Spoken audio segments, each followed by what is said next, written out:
Hello बच्चों, welcome to my YouTube channel. बच्चों, आज मैं आपके लिए लेकर आई हूँ कक्षा 6 की हिंदी की किताब। उसका पाठ 17 है, बादल चले गए वे।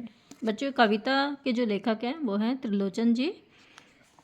पहले हम उनकी जीवनी देखते हैं। त्रिलोचन का जन्म 20 अगस्त सन 1917 ईस्वी को सुल्तानपुर उत्तर प्रदेश में हुआ था। इनका वास्तविक नाम वासुदेव सिंह है। हिंदी की आधुनिक प्रगतिशील कविता में त्रिलोचन का स्थान बहुत महत्वपूर्ण है। धरती, गुलाब और बुलबुल, दिगंत, ताप के ताए हुए दिन, शब्द, इस जनपद का कवि हूँ, अर्थान तुम्हें सौंपता हूँ, जैती आदि आपके काव्य संग्रह हैं। सन 2007 में इनका देहावसान हो गया। बच्चों, इस कविता में कवि ने बादल के माध्यम से सुख और दुख की बात कही है कि जैसे बादल आते हैं और चले जाते हैं, वैसे ही सुख दुख भी जीवन में आते हैं और चले जाते हैं। बना बनाकर चित्र सलोने, यह सूना आकाश सजाया, राग दिखाया, रंग दिखाया, क्षण क्षण छवि से चित्त चुराया, बादल चले गए वे। इन पंक्तियों में कवि कहता है कि बादलों के आने से सूना आकाश नए नए चित्रों से सजता रहता है। जैसे हम लोग चित्र बनाते हैं ना, ऐसे ही आकाश में भी बादलों से नए नए चित्र बन रहे हैं। बादलों के छाने से और वर्षा होने से लोग राग रंग में मस्त हो गए हैं। बादलों की क्षण क्षण छवि से चित्त चुराया, बादल चले गए वे। बादलों की क्षण क्षण में बदलती शोभा सभी के मन को लुभा रही थी। अब वो बादल जा चुके हैं।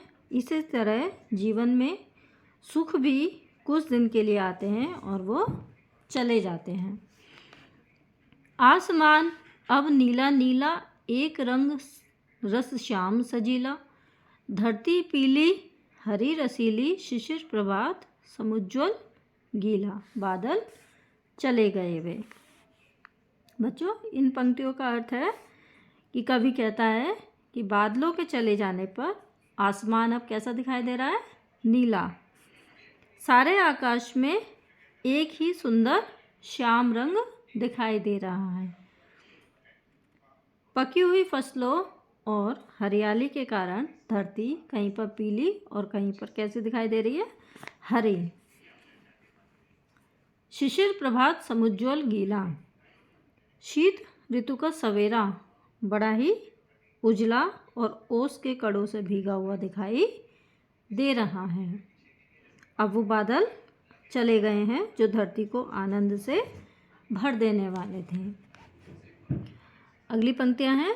दो दिन दुख का, दो दिन सुख का, दुख सुख दोनों संगी जग में, कभी हास है कभी अश्रु है, जीवन नवल तरंगी जग में, बादल चले गए वे, दो दिन पाहुन जैसे रहकर।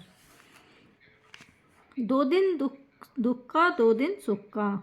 कवि कहते हैं कि जिस तरह बादल चले गए हैं, जैसे हमारे जीवन में दुख भी आते हैं और सुख भी आते हैं, और दुख भी कुछ समय के लिए रहता है और सुख भी कुछ समय के लिए रहता है, और दोनों साथ साथ, दुख सुख दोनों संगी जग में। दुख और सुख संसार में साथ साथ चलते हैं।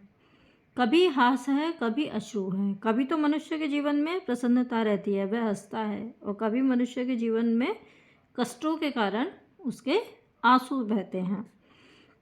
जीवन नवल तरंगी जग में, बादल चले गए वे।